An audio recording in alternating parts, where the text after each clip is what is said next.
Halo teman-teman semua, salam sejahtera bagi kita semua ya. Perkenalkan, nama saya Mardi Hartanto dan rekan saya Arya Santun Riyadi. Kami dari Undira, yaitu Universitas Dian Nusantara, Prodi Manajemen Bisnis. Dan sebelumnya berterima kasih kepada Bapak Islah Hulben selaku dosen pengampu mata kuliah Pendidikan Karakter yang sudah memberikan kami kursus untuk tugas besarnya yang bertemakan tentang pentingnya pendidikan karakter di kehidupan. Di sini akan kami bahas adalah norma kesopanan pada perilaku manusia. Pengertian norma kesopanan. Norma kesopanan adalah peraturan hidup yang timbul dari hasil pergaulan manusia di masyarakat, yang berasal dari kebiasaan, adat istiadat, budaya, dan nilai-nilai yang berlaku dalam kehidupan di masyarakat. Norma kesopanan bersifat relatif, yang berarti bahwa norma kesopanan berbeda-beda di berbagai tempat, lingkungan, atau waktu. Norma kesopanan sangat penting untuk diterapkan, terutama dalam bermasyarakat, karena norma ini sangat erat kaitannya terhadap masyarakat.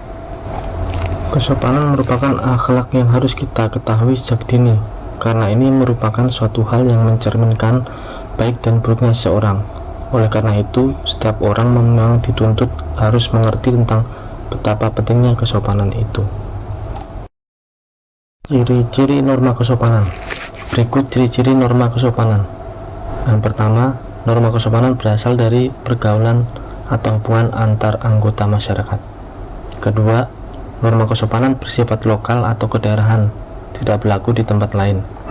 Ketiga, pelanggar norma kesopanan diberikan sanksi berupa celaan, kritikan, atau bahkan dikucilkan dari masyarakat setempat.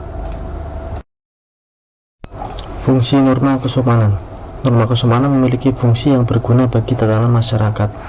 Berikut ini adalah beberapa fungsi norma kesopanan. Yang pertama, berfungsi sebagai aturan, pedoman, dan tata cara berperilaku suatu kelompok masyarakat. Yang kedua, berfungsi sebagai pedoman dalam memberikan sanksi bagi pihak yang melanggar norma ini. Yang ketiga, berfungsi untuk menciptakan suatu kelompok masyarakat yang selaras sehingga rasa nyaman dan tentram dapat tercapai di masyarakat tersebut. Yang keempat, membatasi seseorang berperilaku di luar batas kesopanan pada umumnya. Kelima, belajar menghargai diri sendiri. Yang keenam, mengatur tingkah laku manusia agar senantiasa berada dalam batas-batas kesopanan. Yang ketujuh, mempertahankan budaya luhur masyarakat. Yang kedelapan, menjaga hubungan saling menghormati, menghargai, dan respek terhadap sesama.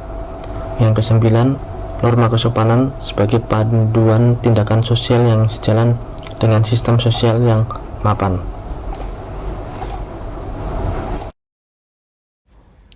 Selanjutnya adalah tujuan norma kesopanan. Beberapa tujuan dari norma kesopanan adalah agar seseorang bisa diterima di dalam kelompok masyarakatnya, agar seseorang dapat menghargai orang yang lebih tua, agar kita bertingkah laku sesuai kemauan masyarakat, untuk lebih memahami hakikat kemanusiaan dan tata etika kita dalam bergaul, agar kita bisa bersosialisasi dengan baik terhadap orang lain. Selanjutnya, kita akan membahas tentang manfaat norma kesopanan. Manfaat dari norma kesopanan antara lainnya, dalam pandangan orang lain, kita akan dipandang sebagai orang mempunyai perilaku baik dan sopan. Dengan bersikap sopan santun, kita bisa terhindar dari bahaya atau gangguan orang lain. Hal itu dikarenakan kita tidak menentang ataupun menghina orang lain. Kita akan disenangi dan dihargai oleh semua orang. Bisa menjadi contoh pembelajaran yang baik bagi orang sekitar. Orang lain juga akan merasa nyaman jika dekat dengan kita. Selanjutnya, kita akan membahas sanksi dari norma kesopanan. Sanksi norma kesopanan berbeda dibandingkan dengan norma lainnya, dikarenakan tidak ada peraturan baku dan juga hukuman baku jika melanggar, maka sanksi yang diberikan adalah sanksi sosial. Sanksi sosial ini memiliki dua sisi, yaitu dari sisi pelanggar itu sendiri, serta dari masyarakat sekitar. Karena norma ini didasarkan atas nilai-nilai yang dianut dan dipercayai oleh masyarakat, maka pelanggar tersebut yang merupakan bagian dari masyarakat akan merasakan rasa bersalah ketika melanggarnya. Selain itu, individu tersebut juga akan malu karena telah melaksanakan hal yang tabu dalam masyarakatnya dan dari segi komunal. Pelanggar tersebut juga akan dihukum secara sosial lewat penghakiman, serta pengucilan sosial oleh orang-orang di sekitarnya.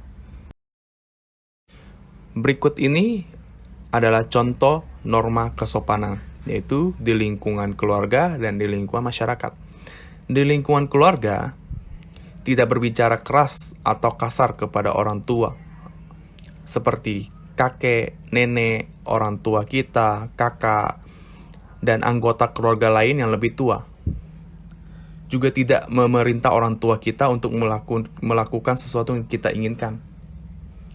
Tidak membantah perintah orang tua, mendengarkan ketika orang tua sedang berbicara, sebelum pergi meminta izin terlebih dahulu, atau memberikan salam kepada orang tua. Contoh di lingkungan masyarakat, yaitu membuang sampah pada tempatnya. Ya, tidak membuang sampah sembarangan. Lalu menghargai dan menghormati orang yang lebih tua atau orang sekitar kita. Menyapa dan memberi salam pada orang lain sebagai bentuk keramahan. Bertutur kata baik dan tidak kasar pada orang lain. Jika di tempat umum atau di kendaraan umum, memberikan tempat duduk terlebih dahulu kepada orang tua atau ibu hamil.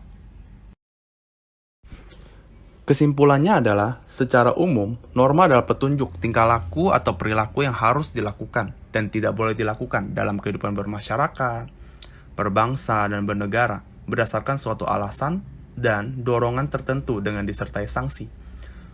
Norma berfungsi sebagai patokan sikap atau tingkah laku agar mengupayakan terpenuhinya keanekaragaman kepentingan yang ada berlangsung secara tertib, aman, tentram, damai, dan terkendali.